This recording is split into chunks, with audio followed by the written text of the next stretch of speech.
বিদ্যালয় ও শিক্ষকদের 10 দফা দাবির ভিত্তিতে ইটাহার উত্তর চক্র অবর বিদ্যালয় পরিদর্শককে ডেপুটেশন দিল তৃণমূল প্রাথমিক শিক্ষক সমিতি। শুক্রবার ইটাহার ব্লকের উত্তর চক্রের তৃণমূল প্রাথমিক শিক্ষক সমিতির শিক্ষকরা মিছিল করে দুর্গাপুর অবর বিদ্যালয় পরিদর্শকের দপ্তরের সামনে সাময়িক অবস্থান বিক্ষোভ দেখিয়ে দাবিপত্র তুলে দেন অবর বিদ্যালয় পরিদর্শক অঙ্কিতা দাসের হাতে। কর্মসূচিতে উপস্থিত ছিলেন সভাপতি রতন রায় সহ সভাপতি জাহিরউদ্দিন সরকার সহ অন্যান্য নেতৃত্ব।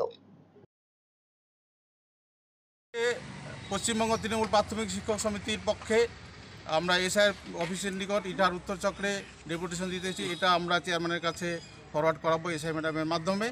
আমাদের 10 দফা দাবিতে আমাদের আজকে এখানে ডেপুটেশন হচ্ছে। প্রথমত হচ্ছে অবিলম্বে সার্কেলের প্রতিটি বিদ্যালয়ে ইনক্রিমেন্ট সহ প্রধান শিক্ষক নিয়োগ করতে হবে।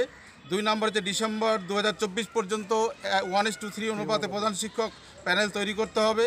অবিলম্বে অনলাইন জিপিএফ চালু করতে হবে, ই সার্ভিস বুক চালু করতে হবে। জেলা প্রতিটি বিদ্যালয়ে 5ম শ্রেণী চালু করতে হবে। বিদ্যালয়গুলোতে মিড ডে মিলের ও শ্রেণীকক্ষের পরিকাঠামোগত মান উন্নয়ন করতে হবে। সব বিদ্যালয়গুলোকে প্রাচীর দিয়ে ঘিরে দেওয়ার ব্যবস্থা করতে হবে।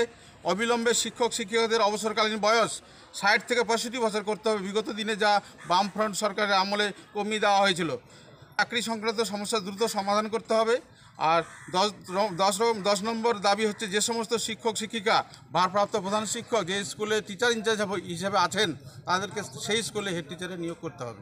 डिजिटल इंडिया सेल शुरू हो चुका है।